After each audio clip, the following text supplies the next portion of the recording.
Welcome to Letters from New Zealand. I am John Jarvis.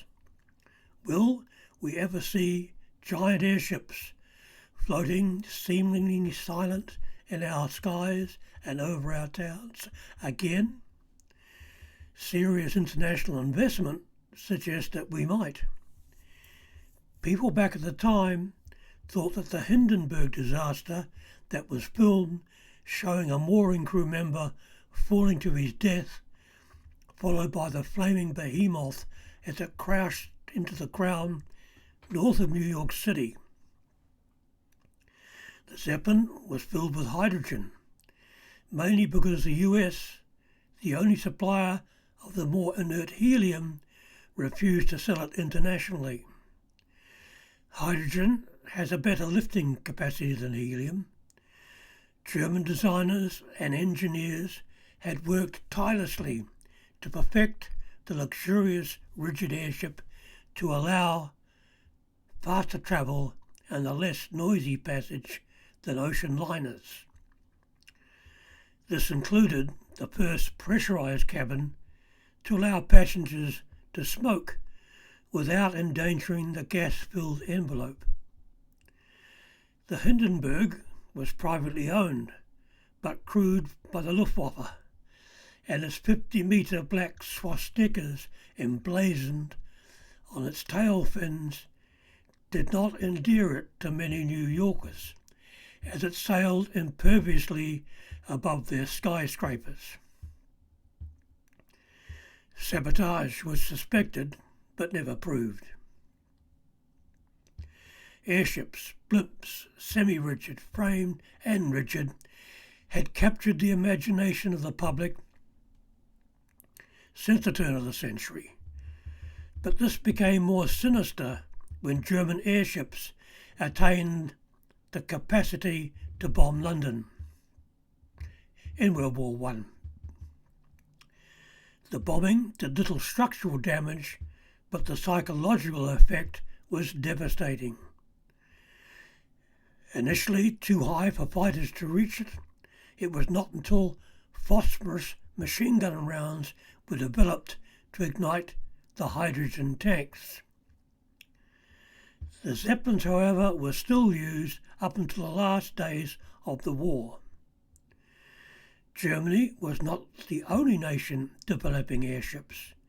England, France, Italy, and the US all had their own programs. The US used airships to patrol coastal waters in World War II to help control the U-boat menace. And the Goodyear tire blimp was a familiar sight above venues until recently. Some of the victorious Allies took over the giant hangars of the German military outside of Germany proper to augment their programs. By the 1920s, Italy was recapturing public imagination. Umberto Nobile, engineer, aeronaut, Arctic explorer, member of the fascist party, but an opponent of Mussolini, twice flew airships from Rome to Svalbard to explore the Arctic. He piloted the dirigible Norge to become the first person to cross the roof of the world from Norway to Alaska. When his ship, the N4, ended his dreams by crashing into the ice, Roald Amundsen, the first man to reach the South Pole and a critic of Nobile, at the age of 53, joined the search party to find any survivors. He was never seen again. It is the advantages of today's airships that are attracting investors. They can now lift heavy payloads. They do not require airports or roading systems and do so at a fraction of the costs of fuel and aircraft. They are considered as a green, non-polluting aircraft. A 59-ton hybrid vessel capable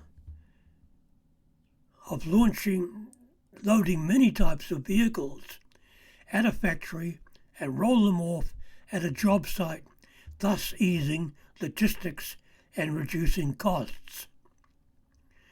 Today there are airships with 20-ton payloads and a range of 1,000 nautical miles, with larger ships to follow.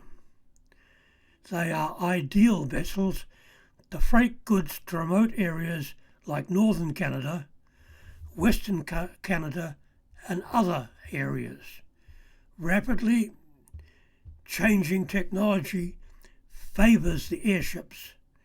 Satellite, weather forecasts, radar, computer-controlled avionics, GPS tracking and in-flight management systems. Airships should eventually replace the fleets of fixed-wing aircraft cargo planes. Many of today's airships are designed for helium gas. But helium is over 60% more expensive than hydrogen, and helium could eventually run out.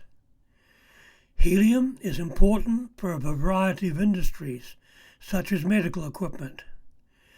For instance, there are no alternatives for MFI machines. Hydrogen is the way to go. Some government has recognised this. Canada is considering relaxing its regulation on the use of hydrogen. Hydrogen use is being made safer. The development of hydrogen sniffers to detect leaks is an example of this. Defenders of helium, however, claim that many airships contain around 200,000 cubic metres compared to the 160 million cubic metres of helium produced globally in 2021. Most airships would account for 0.1% of the annual helium production, and they carry helium, not burn it off, needing only an occasional top-up. Who will win out? My bet is on hydrogen for all means of transport. So do keep looking up. Thank you for watching. Please look down and do the subscribe thingy at the bottom and keep in good health.